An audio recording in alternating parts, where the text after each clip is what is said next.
वाहेगुरु। नमस्कार दोस्तों, स्वागत है आपका हमारे चैनल भारत संतों की भूमि पर। आज हम गुरु नानक जी के सच्चे सौदे के बारे में बात करेंगे।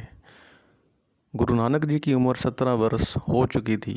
पिताजी ने बहुत सोच समझ कर व्यापार के लिए 20 रुपये दिए और कहा कि आप इन रुपयों को व्यापार के लिए खर्च करें।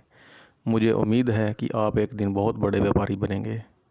पिता कल्याण दास जी ने समझा बुझाकर एक पड़ोस के लड़के बाला को साथ जाने के लिए बोला। वह गुरुजी का बचपन का मित्र था, समान उम्र का था।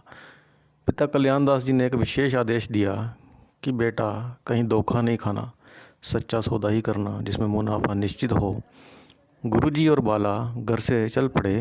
रास्ते में उनको कुछ दूरी पर एक डेरा दिखाई दिया जिसमें साधु रहते थे। गुरुजी ने उनके दर्शनों की इच्छा जाहिर की, क्योंकि वो बचपन से ही संत प्रेमी थे, साधु प्रेमी थे, और वे दोनों साथी रास्ता छोड़कर उस डेरे की ओर चल पड़े। नानक जी ने वहाँ पहुंचकर वार्तालाप की। उन्होंने साधुओं से पूछा कि आप अपने भोजन की व्यवस्था कैसे करते हैं।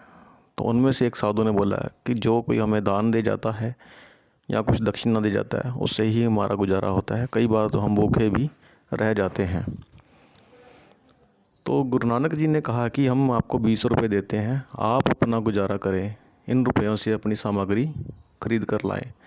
साधु ने कहा कि आप ये पैसे हमें क्यों देना चाहते हैं। नानक जी ने कहा कि ये पैसे मेरे पिताजी ने मुझे सच्चा सौदा करने के लिए दिए हैं।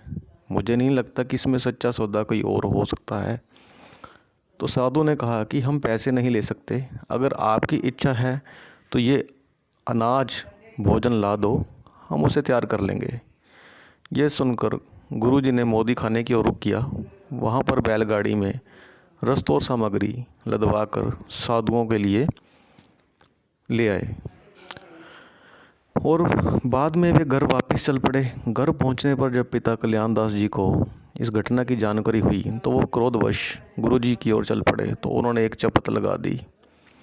जब उन्होंने अपना दूसरा हाथ उठाया तो उनकी बहन नानकी जी ने उनका हाथ पकड़ लिया, पिता कल्याण दास जी का हाथ पकड़ लिया।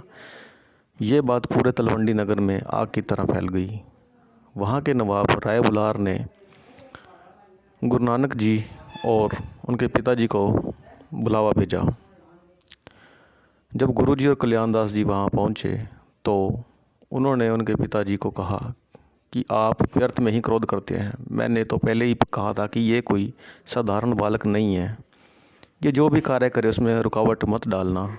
जो नुकसान होगा मैं उसकी भरपाई कर दूंगा। तब उनके पिताजी ने कहा कि बेटा नानक, मैं तो चाहता था कि आप आत्मनिर्भर बनें और पैसे को सोच समझ कर खर्च करें ताकि आपकी शादी की जा सके, जो कि अभी 1 वर्ष बाद होनी है। तो गुरुजी ने उनकी बात को सुना और अपनी इच्छा व्यापार में जाहिर की। बाद में गुरुजी एक मोदी खाने में काम करने लगे और कुछ ही दिनों में वहाँ का व्यापार भी चमकने लगा, क्योंकि गुरुजी का स्वभाव शांत था। प्रेम वे सभी से करते थे। साधु होने की वजह से उनमें सारे गुण पहले से ही थे। धन्यवाद दोस्तों।